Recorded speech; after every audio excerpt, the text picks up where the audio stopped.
Alrighty, so this is the brachialis muscle. The origin of it is the distal one half of the humerus, which is right here.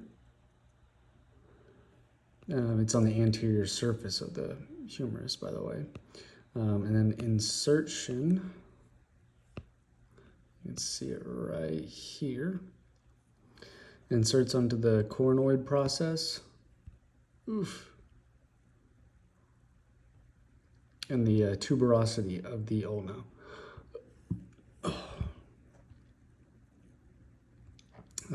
As far as innervation, it is innervated by two nerves, the musculocutaneous nerve C5 and 6, and then also the radial nerve C7. As far as blood supply, it gets its blood supply from like multiple sources.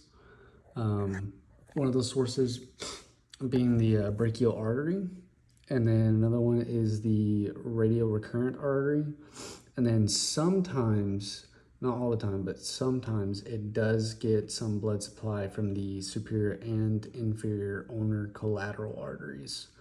As far as the embryotically, its origin is from the mesoderm layer, and then as far as the structures surrounding it, it is surrounded by multiple muscles because it is a very deep muscle. But as far as the muscle or muscles surrounding it, the brachioradialis, it's going to be inferior to it. So if this is, let's say this is your anatomical, this is the ulnar, so this is going to be like your pinky and then thumb. The brachioradialis is going to go from this side to stabilize on the radialis side, and it is going to help basically stabilize the elbow.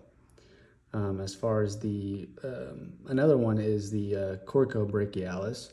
That's going to be a more superior muscle. It's going to come down basically from the shoulder joint, and it's going to come in contact with the brachialis at some point.